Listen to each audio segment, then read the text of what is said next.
Tonight, let's travel to Egypt, not the Egypt of today, but one wrapped in silence, where gods, kings, and perhaps visitors from the stars once walked. What if the Anunnaki built the pyramids of Egypt? What if the Great Pyramid itself was never just a tomb, but a message carved in stone beneath the desert moon? The Giza Plateau lay silent under silver light, its dunes shaped only by sand and wind. Then, one night, the silence broke. Shadows stretched across the desert. Towering figures appeared, vast, motionless, unlike any children of the Nile. They carried stones the size of houses, blocks heavier than entire armies could lift. Yet the weight brought no strain. The massive stones seemed to glide, sliding across the sands as if lighter than breath, guided not by ropes or wheels, but by a power beyond human reach. When the first block touched the plateau, the earth itself seemed to respond. A low hum rippled beneath the ground, steady and deep, as though the desert gave its permission. From that moment, emptiness was gone. The first line of the Great Pyramid had been drawn. Not only a tomb, not only a monument, perhaps a message written in limestone, silent, waiting to be understood. Stay close. If these mysteries call to you, the journey has only just begun. But who were they? And from what distant sky did they come? The Sumerians spoke of the Anunnaki, radiant beings said to descend from the sky, carrying wisdom beyond the reach of men. Their clay tablets, weathered by centuries, still tell of order brought where chaos once ruled.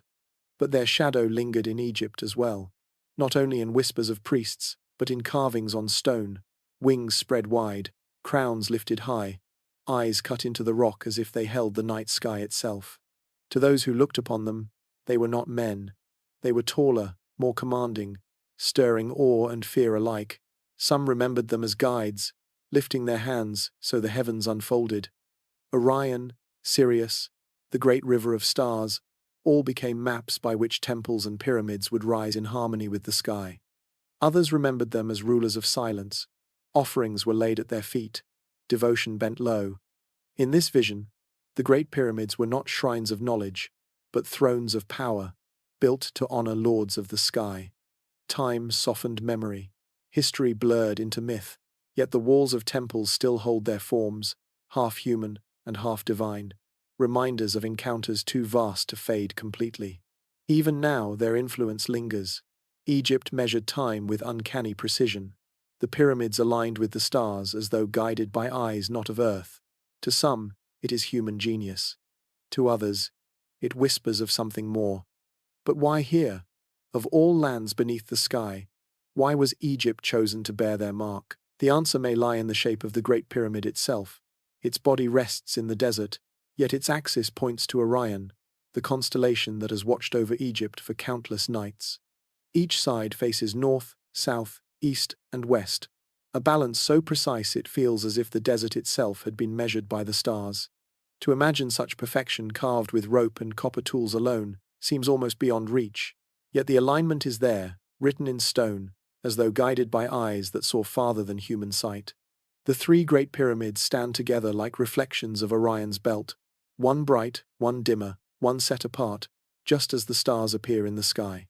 To the priests, this was the realm of Osiris, lord of death and rebirth. To others, it was whispered that the Anunnaki had lifted their hands to the heavens, showing how earth must mirror sky, turning the stars into a map for kings. Imagine the pyramid when it was new, its white casing gleaming in the moonlight, glowing like frozen fire. To ordinary eyes, it was a tomb for a king. To the Anunnaki, perhaps, it was something more, a beacon, a signal rising from the desert, a reflection of heaven returned to heaven, a message written for the stars themselves.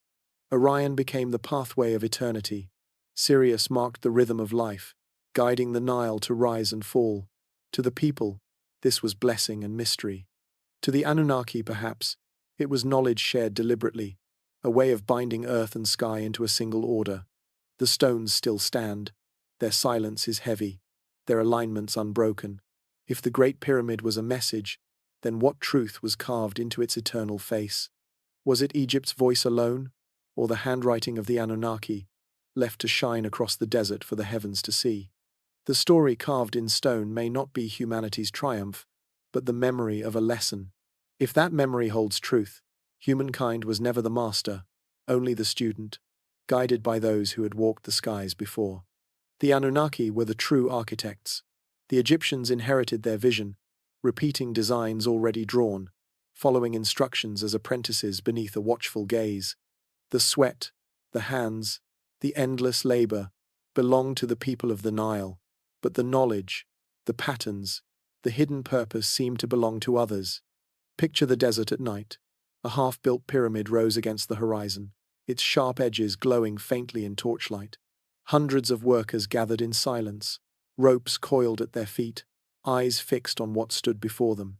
The air carried a stillness, broken only by the crackle of fire and the restless wind. From the shadows, tall figures moved with calm authority. One of them knelt, tracing symbols into the sand, stars, angles, numbers, patterns that mirrored the sky. The people leaned closer, their breath caught. Then, for a moment, the desert seemed to hold its breath as well. The ground gave a low tremor. A massive block, larger than a house, began to shift. It slid across the sand with a steady grace, untouched by rope or wheel, as though lifted by an invisible tide. Gasps rippled through the crowd. Some workers dropped to their knees, pressing their foreheads to the ground. Others stared wide-eyed into the darkness, uncertain if they had witnessed a miracle or a command. In that moment, the truth was undeniable. They were not the builders. They were the students, repeating gestures they did not fully understand. The pyramid was rising, not by human strength alone, but by the hand of knowledge that had come from beyond. If this memory is true, then history shrinks smaller than we believe. What we call the first triumph of mankind may only be a continuation of something far older. Pharaohs and dynasties become chapters in a book already written. The Great Pyramid ceases to be a tomb. It becomes a page in that book, a lesson set in limestone. Each block carried more than stone. Each one may have held a fragment of proportion, a rhythm of harmony, a pattern echoing the stars. Together they formed a library without ink, a script preserved in silence, waiting for those who still remembered how to read. Imagine walking among the blocks when they were new, the white casing glowing in the moonlight. To the people, it was the house of a king. To the Anunnaki, perhaps, it was something far greater, a signal from earth to sky, a message carved in eternity. And so the question lingers in the silence of the desert. Beyond architecture, what other wisdom might they have left hidden? Perhaps the most precious knowledge said to have been passed down was not words or symbols, but technology itself, a gift not born of human hands, but shown by the Anunnaki. When we look at the Great Pyramid, we do not only see stone, we see precision. Millions of tons placed with remarkable accuracy, edges sharp against the desert sky. A monument so flawless that even time has struggled to break it. To imagine such perfection born from copper chisels and stone hammers feels like a dream stretched too thin. The question lingers in the silence. What more was at work? Some whisper of resonance, a science that could turn sound into force. Vibrations tuned and amplified until the weight of stone seemed to loosen, as if it floated, guided gently into place. To the Egyptians it might have seemed like sorcery. To the Anunnaki, it was only knowledge, mastery of laws hidden deep within nature. In that vision, the pyramid was not only built, it was tuned, its chambers rising like the parts of a vast instrument, resonating with a music beyond time. Others imagine a different purpose, the Great Pyramid itself as a device, not a tomb, its chambers and shafts arranged with deliberate proportion, its hidden corridors sloping like veins of a colossal engine. Some say it gathered energy from the Earth's quiet pulse, from underground waters, from currents that move unseen beneath the sand. A monument to kings, yes, but also a beacon, sending its silent signal between earth and sky. And still the mystery deepens.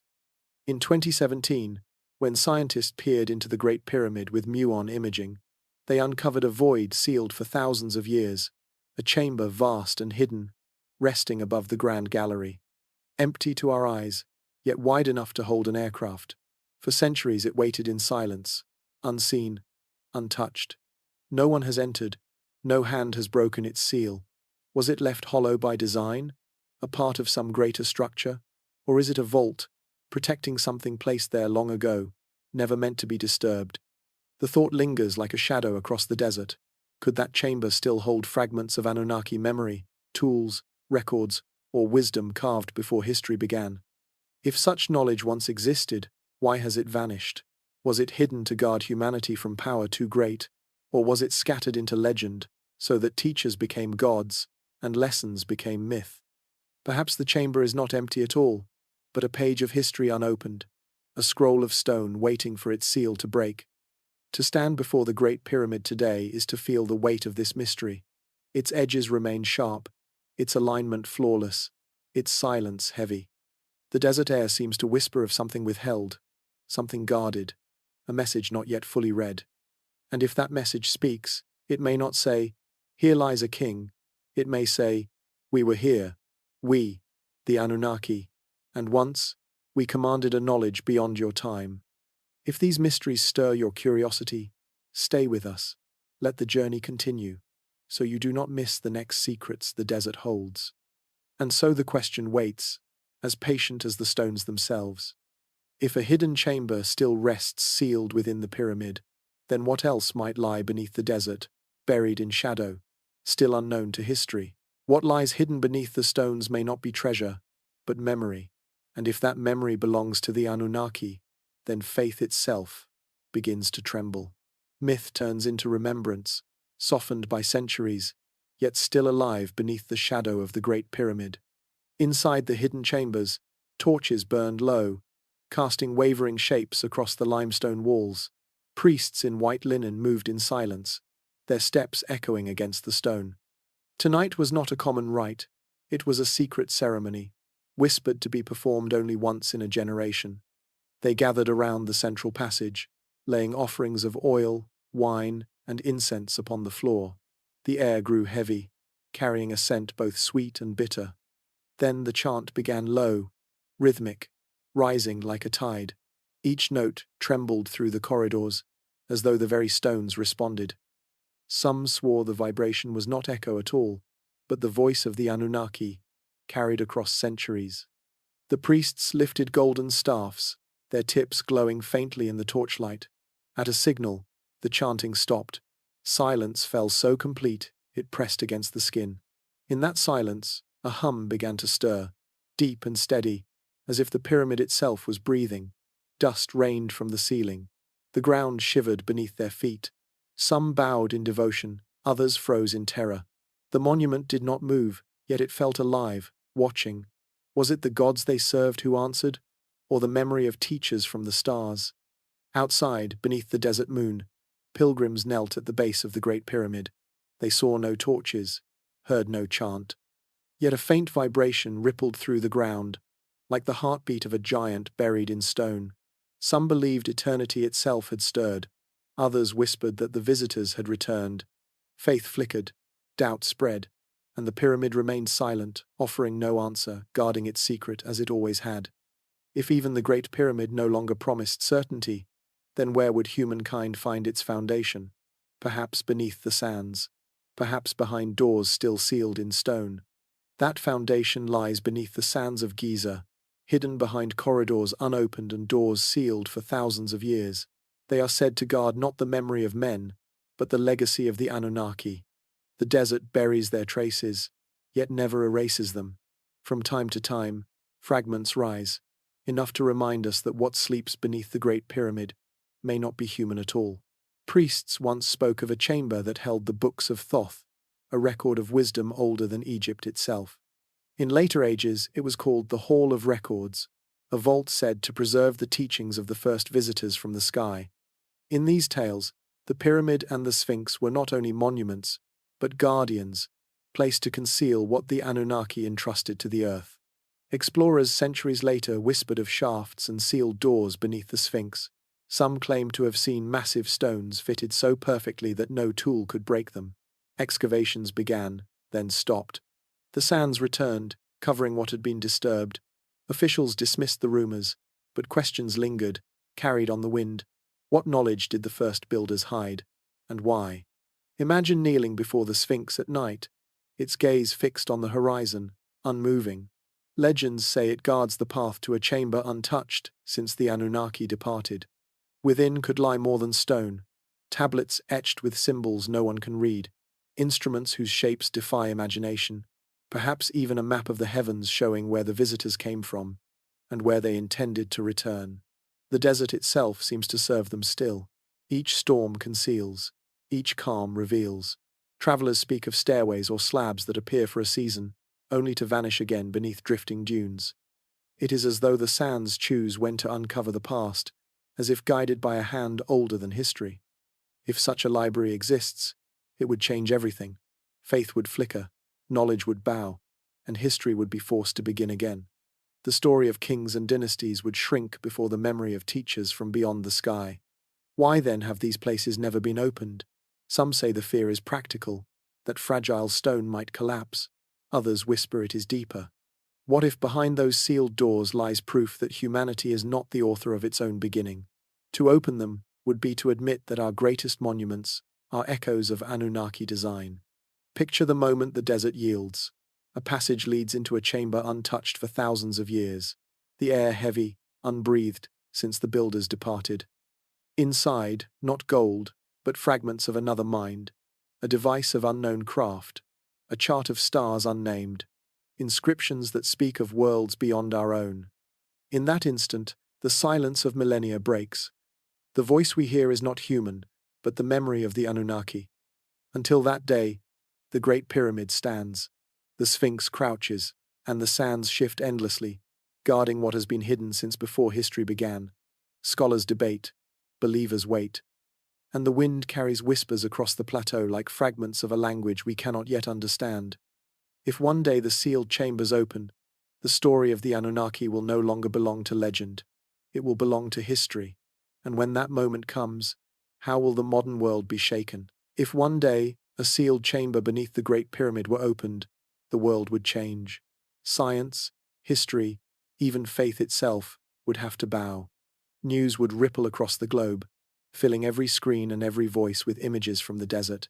The Pyramid of Khufu, long thought a tomb raised in a king's name, would no longer belong to him alone. If it revealed signs of another presence upon the earth, it would stand instead as testimony to the Anunnaki. The discovery would divide humanity. Old timelines would blur. The books of history would bend. What once was certainty would soften, forced to admit that Egypt's golden age was not a beginning, but a continuation of a greater story. Leaders would gather in secrecy, each guarding their claim. Some would insist the chamber belonged to one nation. Others would cry that it belonged to the world. Rivalries would rise, for whoever holds the knowledge may also hold the future.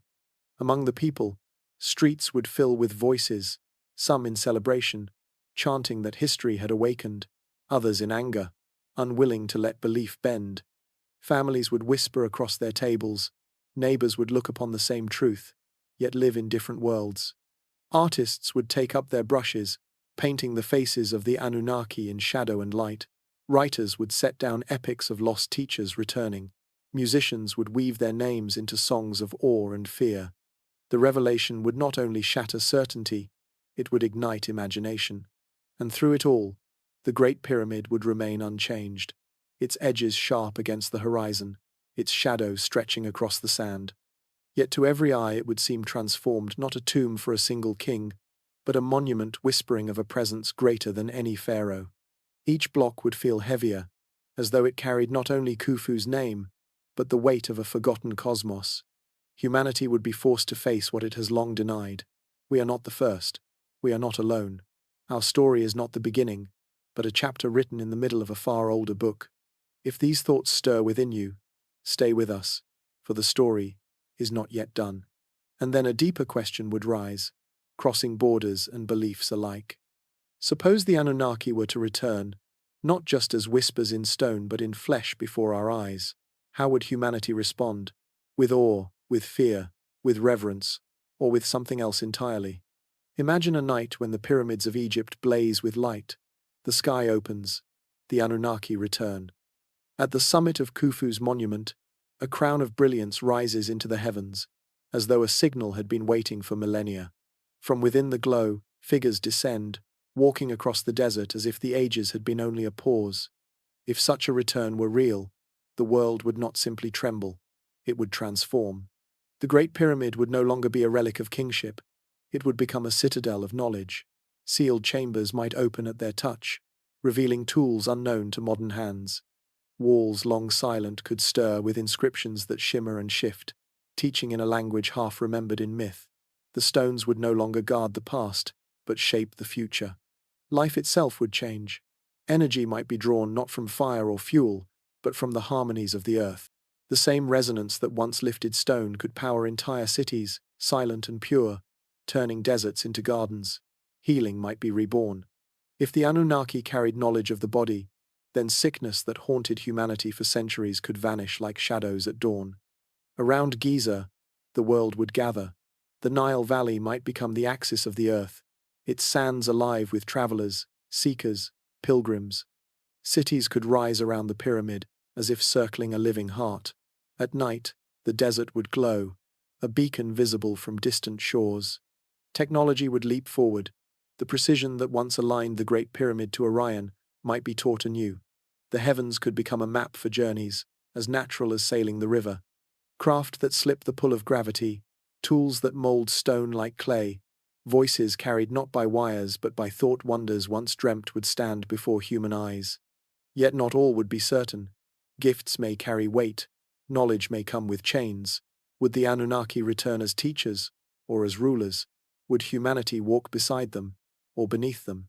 Still, one truth would remain. Humanity could never again claim to be alone, nor the first, nor the greatest. Our story would no longer be the prologue, but a chapter in the middle of a far older book. And the Great Pyramid, blazing with light, would no longer belong to history. It would be the heart of a new age, where earth and sky, past and future, human and Anunnaki meet. Or perhaps this is only a dream, a vision born in the glow of imagination, a night that has not yet come. Whether in dream or in reality, the pyramids of Egypt still stand, unchanged across the tides of time. Dynasties have risen and fallen, empires have flourished and vanished, yet these stones endure, holding their place beneath the desert sun and the eternal stars, silent, patient, watching. Within their immense weight lies a memory too old to name. Some call it the genius of kings, visions carved by human ambition. Others feel it is the echo of gods, distant voices pressed into stone.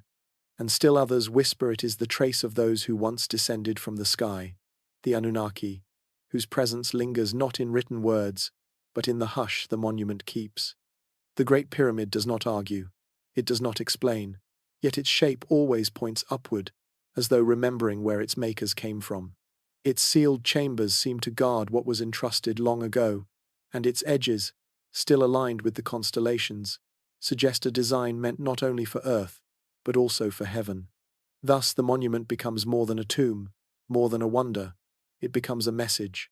Some read it as a testament to the brilliance of humanity. Others see in it the shadow of teachers from beyond, hands that once shaped the impossible. But the pyramid itself does not answer. It waits, silent, as if keeping the last word for itself. Perhaps that silence is the truest voice of the Anunnaki. Not denial, not confession, but invitation. To wonder, to imagine, to remember. Each generation stands before the stone and hears something different. A lesson, a warning, a promise. The builders remain unseen, yet their shadow stretches across millennia, unbroken, like a thread that binds the living to the forgotten. And so the Great Pyramid stands as it always has, unmoved by time. To some, it is a monument to kings. To others, a wonder of humankind. And perhaps, to those who still listen, it is the trace of beings who once came from beyond the stars. If these mysteries stir your curiosity, walk with us again. Stay close, and you will not miss the journeys yet to come, the whispers of the past still waiting to be heard. And tonight, as you close your eyes, perhaps you will hear them, the faintest murmur carried on the desert wind, not only the breath of stone, but the echo of something older, the whispers of the Anunnaki. If you enjoyed this journey through history for sleep, consider supporting the channel so you don't miss the next mystery. Good night.